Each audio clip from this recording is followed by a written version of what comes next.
আসসালামু আলাইকুম প্রিয় দর্শক। নিউজটা খুবই ইন্টারেস্টিং হবে প্রিয় দর্শক। ক্ষমতার সংঘাত যখন চরমে পৌঁছে যায় তখন একটি সিদ্ধান্ত পৃথিবীকে ধ্বংসের দ্বার প্রান্তে পৌঁছে দিতে পারে।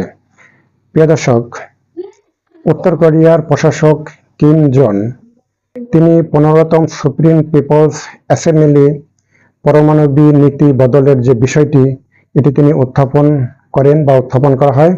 প্রিয় দর্শক, তাতে সিলমোহর দেন প্রশাসনিক কর্তারা। প্রিয় দর্শক, নিউক্লিয়ার বোমার নীতিগত যে পরিবর্তন এনেছে পিয়ংইয়ং, তাতে চূড়ান্ত ঘোষণা দিয়েছে যদি কোনো বিদেশি রাষ্ট্রের আক্রমণের ফলে কিম জনের মৃত্যু হয় তাহলে নিউক্লিয়ার হামলা চালাতে কোনো ধরনের নীতিগত বাধা যাতে সামনে না আসে। প্রিয় দর্শক, সেই বাধাটা তারা এবার সিলমোহর দিয়া তারা এমনভাবে সিলমোহরটা করেছে বা সিলমোহরটা দিয়েছে যে ওই সময় আমি একটু খুলে বলি বিষয়টা। ধরেন কোনো একটা দেশ নিউক্লিয়ার হামলা চালালো কিম জনের দেশের উপরে, সে নিউক্লিয়ার বোমার আঘাতে কিম জন মারা গেল, কিন্তু সাথে সাথে নিউক্লিয়ার বোমাটা কিন্তু ওই সময় অনেক দেশ মারতে গেলে তাদের সামনে একটা নীতিগত একটা বাধা আসে, কিন্তু সেই নীতিগত বাধাটা তারা এবার আগে ভাগেই তারা ছাড়াইয়া রাখলো।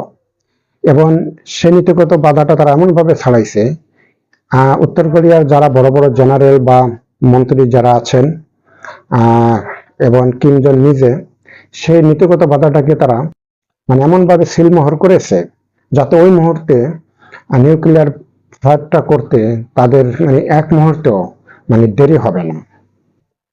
প্রিয় দর্শক, এই যে তারা আগে ভাগে যে নীতিটা পরিবর্তন করেছে বা নীতিটাকে তারা যে পরিবর্তন করেছে, এই জিনিসটা প্রিয় দর্শক তারা কিন্তু বিশ্বকে একটা বার্তা দিয়ে রাখলো, পুরো বিশ্ববাসীকে একটা বার্তা দিয়ে রাখলো যে যদি ভবিষ্যতে কোনো রকম তাদের উপরে অ্যাটাক হয়, নিউক্লিয়ার অ্যাটাক হয়, তাহলে তারা কোনোভাবেই ছাড় কাউকে দিবে না। এখন যেটা আমার কাছে যেটা মনে হচ্ছে যে আমেরিকা যখন ইরানের উপরে অ্যাটাক করলো, দুটো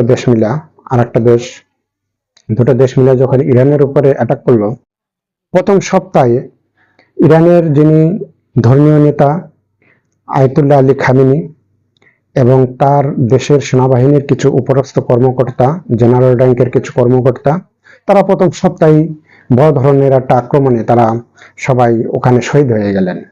সম্ভবত কিম জন উনি ওই জিনিসটাকে মাথায় রেখে তার দেশের এই যে পারমাণবিক যে নীতিটা, এটা তিনি আগে ভাগেই একটা পরিবর্তন এনেছেন। প্রিয় দর্শক, এই জিনিসটা কিন্তু কিম জনের মতো মানুষের পক্ষেই বা রাষ্ট্রনায়কের পক্ষেই এটা সম্ভব। প্রিয় দর্শক, যদি আমার এই নিউজটা আপনাদের ভালো লাগে, যারা ইউটিউবে দেখবেন তারা সাবস্ক্রাইব করবেন, আর যারা পেজে দেখবেন তারা লাইক ও সর্বোচ্চ শেয়ার করবেন। আজ এ পর্যন্তই। ভালো থাকবেন, সুস্থ থাকবেন। আসসালামু আলাইকুম।